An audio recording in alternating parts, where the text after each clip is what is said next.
अस्सलाम वालेकुम व्यूअर्स, आप सबको एक दफ़ा फिर मेरे यूट्यूब चैनल में खुशामदीद। व्यूअर्स, जैसा कि आप सबको मालूम है कि आज मलाकंड फ़ेज़ 2 का सिटी का टेस्ट था, तो चलते हैं इन क्वेश्चन को सॉल्व करने की तरफ। पेपर इजी था, मैथ पोर्शन जो था वो इजी था। कुछ क्वेश्चन थे जो कि शायद कुछ कैंडिडेट्स के लिए डिफ़िकल्ट हों, तो चलते हैं उनको सॉल्व करने की तरफ। इसमें एक क्वेश्चन था कि in measurement angle ABC measurement angle B is equal to 120 degree, ratio between measurement angle A and measurement angle C is 5:7, then measurement angle A is, देखें हमारे पास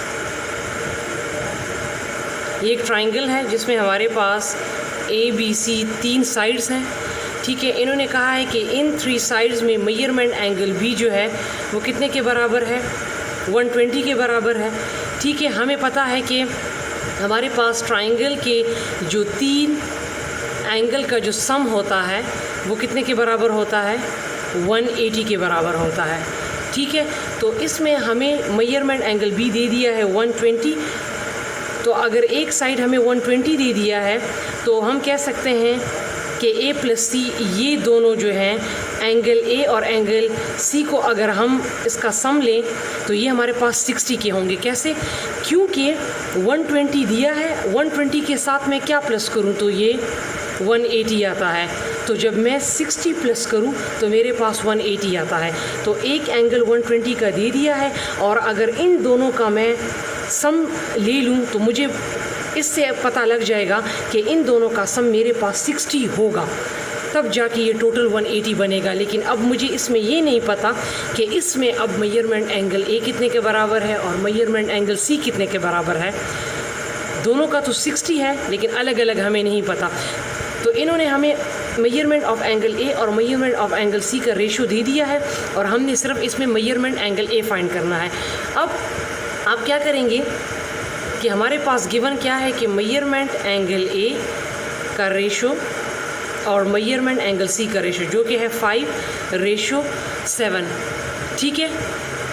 हम क्या करेंगे, इन दोनों का क्या ले लेंगे, सम ऑफ रेशोज़ जो कि आ जाएंगे 5 + 7 = 12, ठीक है। मुझे क्या फाइंड करना है, मेजरमेंट ऑफ एंगल A।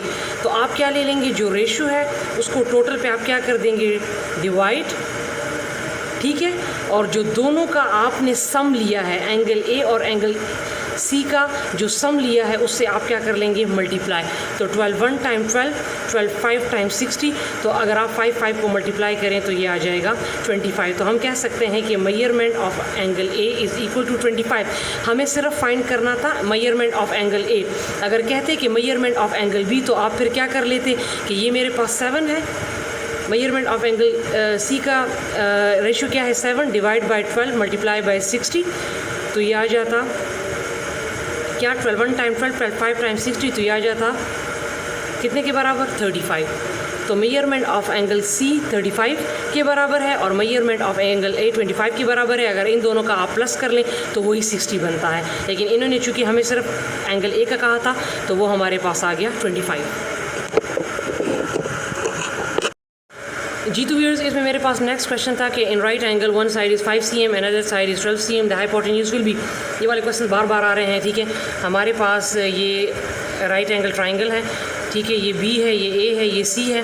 तो हमारे पास पाइथागोरस थ्योरम जो है वो है A² + B² = C², ठीक है। तो ये हमारे पास हाइपोटेन्यूज है, ये परपेंडिकुलर है, ये बेस है।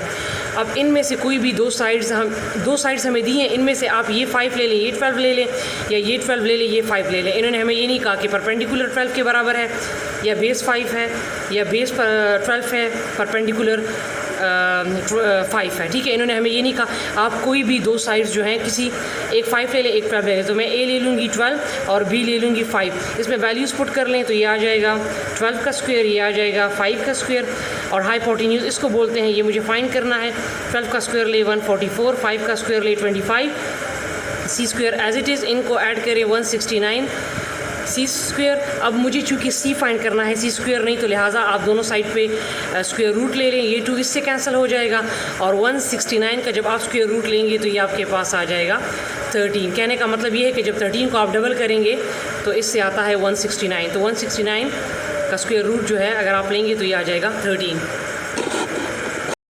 जी तो व्यूअर्स दोबारा इसमें नंबर सिस्टम का क्वेश्चन आ गया है, लेकिन अब बेस 2 के साथ आया है। पिछले पेपर में जो था लास्ट वीक जो हुआ था उसमें बेस 5 के साथ आया था। ठीक है, तो हम इसको ऐड करेंगे। तो इसको ऐड करने का तरीका ये है कि 1 + 1 क्या होता है 2। तो आपने बेस को देखना है। अब मेरे पास 1 + 1 आया है 2 और बेस मेरे पास क्या है वो भी 2 है। अगर मेरे पास प्लस करने से 2 आता है या 2 से ग्रेटर आता है तो मैं क्या करूँगी कि उसी बेस पे इसको डिवाइड कर लूँगी। जो आपके पास बेस है, बेस 2 है, इस पर आप डिवाइड कर दें तो 2 1 टाइम 2, रिमाइंडर क्या आया 0 और क्वोशंट क्या आया 1। तो आपने रिमाइंडर को लगा लेना है और क्वोशंट को कैरी कर लेना है। इन दोनों को आप अगेन प्लस करें तो 2, तो आपने फिर डिवाइड कर लेना है बेस पर, जो बेस होगा उसी पे डिवाइड कर लेना है। तो फिर आपके पास आ जाएगा रिमाइंडर 2 और क्वोशंट 1। अब इन तीनों को प्लस करें तो ये 3 आएगा एंड 3 इज़ ग्रेटर देन 2। तो आपने क्या कर लेना है, अब उसी बेस पर बेस 2 पे इसको डिवाइड कर लेना है। तो ये आ जाएगा 2 1 टाइम 2। इसका अब रिमाइंडर क्या आया 1 और क्वोशंट भी 1 आया। अब चूँकि मेरे पास और कोई नंबर है नहीं कि मैं कैरी कर लूँ, तो पहले आप लगा लेंगे रिमाइंडर और फिर आप लगा लेंगे quotient. So the answer is 1 1 0 0 base 2।